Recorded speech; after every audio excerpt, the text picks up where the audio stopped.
Citizen Kane. You might have heard of it. Your grandparents are more likely to have. Often regarded as the single greatest film of all time. 99% on Rotten Tomatoes and 100% on Metacritic. Citizen Kane was voted the greatest film of all time for 5 consecutive polls on the Sign and South ballot. These polls were spaced between a decade each. They were adamant that it was the best movie for 50 years.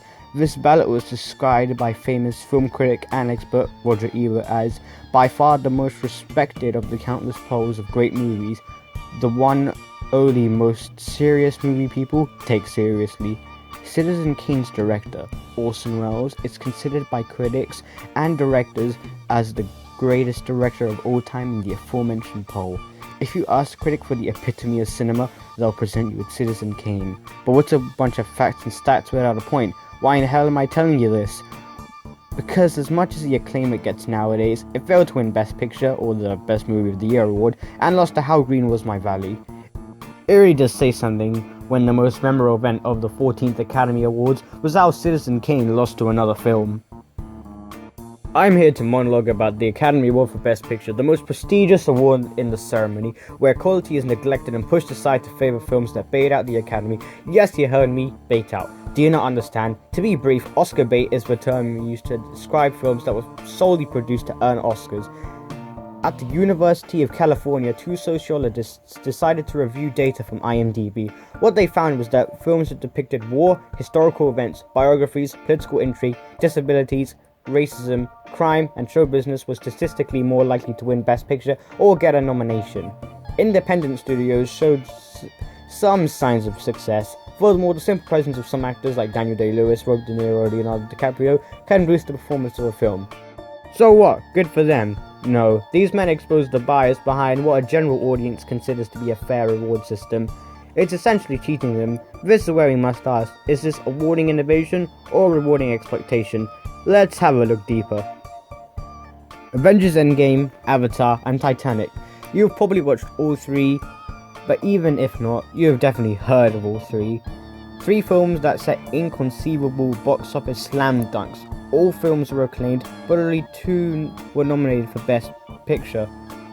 Titanic was nominated, Avatar was nominated, but Avengers Endgame just visual effects. I want to accentuate this. While Avatar and Titanic were massive movies, Avengers Endgame was more of a zeitgeist. It's not just the highest grossing film, but it's more of an achievement. The achievement of successfully tying together a mammoth 22 films over 11 years. It wasn't just a big film, it was a new standard for blockbuster films, with the bar set higher than the Eiffel Tower. Even more confusingly, Endgame is the highest rated of the 3 on Rotten Tomatoes and tied with Titanic for the highest rating of the 3 in Cinema Score, but clearly the Academy looked over all of this and ignored the film, but at least pitied it with 1 award. Like most MCU films. But not Black Panther. Black Panther was nominated for 7 awards and took home 3. So what, you're probably thinking, this is an anomaly in awards. How can a film in the MCU that only receives 1 to 2 awards per film jump to 7? Well, if you analyze the undertones of Black Panther and strip away all of the superhero aspects, this is a film about a country who is in political quandary with elements of race mixed in. Activist and writer Sean King compared Black Panther to monumental moments in Black history, such as Martin Luther King's I Have a Dream speech and Obama getting elected to president. The Oscars will respect films that touch on race and political clashes, so why wouldn't they push this film over the others? The best part? Marvel knew.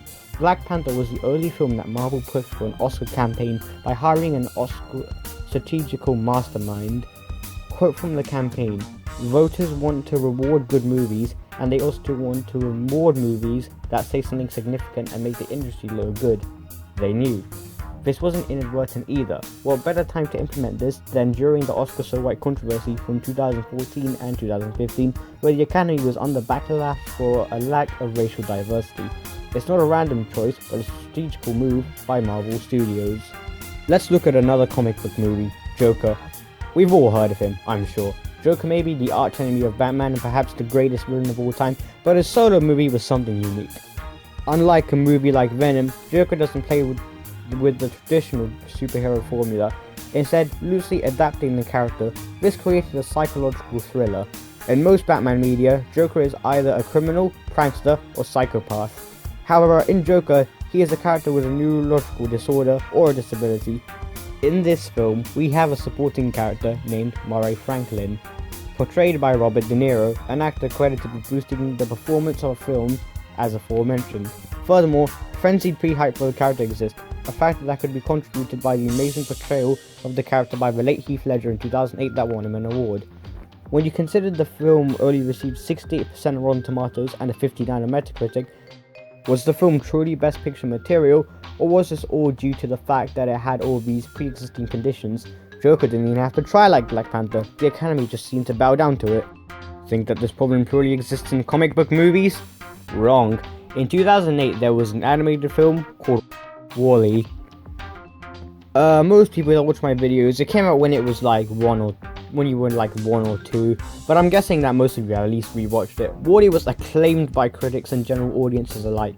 Remember those aforementioned sight and sound polls? The polls conducted by the expert filmmakers? WALL-E was the second highest rated animated film on that list, behind a Japanese film named My Neighbor Toronto. Whilst it won Best Animated Feature, the Academy came under heat for restricting WALL-E to Best Animated Feature.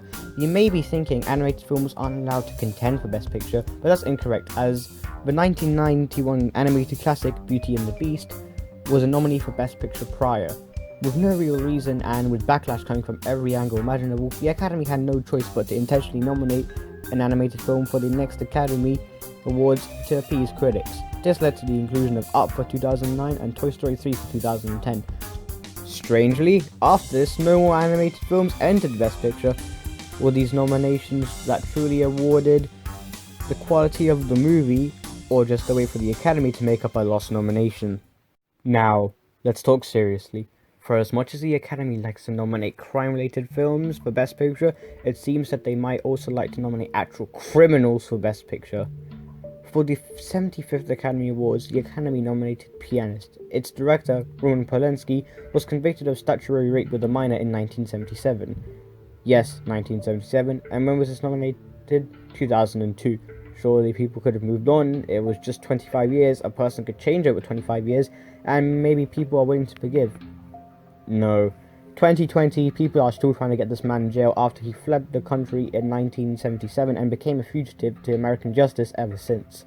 When this man received his 5th Caesar, essentially French Oscars, many actresses walked out, some chanting shame. Or how about a more recent example, Bohemian Rhapsody director Bryan Singer. Singer was nominated near the same time as his allegations. If the GLAAD Awards and the BAFTA Awards were able to revoke their nomination for Bohemian Rhapsody, why couldn't the Academy? Why are we willing to give pedophiles a platform, and why are we rewarding their demeanour? Furthermore, Polanski won Best Director, and Bohemian Rhapsody won mixed to unfavourable reviews. By rewarding this behaviour, one can interpret the Academy's actions as just justifying this behaviour. According to the Academy, they can look past all this and reward a film itself without considering any of the aghast actions of the crew. Clearly this is not a morally correct decision, but an abhorrent one, to continue to nominate these movies when the men behind them were accused of horrible things and other award sessions were able to intervene. Now, let's discuss the Academy's biggest problem, a problem that caused them to renovate the entire problem. 2008. While the lack of a nomination for WALL-E was something that caused the Academy to nominate Up and Toy Story 3 the following years, it was the acclaimed superhero film The Dark Knight that caused the Academy to renovate the entire system. The Dark Knight was acclaimed by everyone. If you've seen it, you'll probably agree. Becoming the 3rd rated highest film on IMDb, it is tied with The Godfather Part 2 and 12 Angry Men, both of which are Best Picture nominees. Critics believed that The Dark Knight would be a nominee for Best Picture, but it came and went and nothing happened. It did win 2 awards, but not receive the Best Picture nomination that everyone expected to come. Tabloids were producing such articles as The Dark Knight's Oscar snub is a disgrace, and Why so serious? Oscar snub Dark Knight for top awards. So what's the issue? Have you figured it out? The issue is clear. Since the Academy did not tend to reward blockbusters, let alone a superhero movie, the moment there was an acclaimed superhero blockbuster, they looked aside it, snubbed it regardless of quality. The following year, the lists of nominations changed from 5 to 10, and more blockbusters began to become nominated. In an interview, the current president of the Academy, Sidney Guinness, spoke regarding this change, saying, "I would not be telling you the truth if I said the words Dark Knight did not come up." This says that an Academy's bias to not nominate a film because of existing biases and its genre led to the biggest renovation of the system since Richard Nixon resigned from his presidency. Dark Knight was the straw that simply broke the camel's back. So, what can we take away from this? The Academy Awards are not a fair place. In fact, a winning formula can be made. Are you considering a film career? Well, let me help you. Write a film about a historical event, biopic, some person with a disability. Maybe remake a previous nominee as shown by the remake of A Star is Born. Make sure to get a well-respected actor like Gary Oldman, Leonardo DiCaprio, Robert De Niro, add the two together, and now you've got an Oscar nominee. In fact, let me give you a story. Don't worry, it's not copyrighted because it's not mine. A young boy named Max Eisenhardt is born to a German Jewish middle-class family. After facing discrimination amongst the rising of World War II, him and his family are placed into concentration camps where his entire family is mercilessly slaughtered and buried alive. A genetic mutation in Max's genes causes him to survive. When he finds out there are other people with genetic mutations like him and they're being discriminated, using his experiences from World War II, he abducts a new persona named Eric Landshear. Now, I won't spoil the rest of the movie, but I'll tell you that this was no movie, but instead the comic book origin story for the X-Men villain, Magneto. I bet you didn't notice that, did you? And if this doesn't expose how the bias of the Academy becomes noticeable quickly, what else can?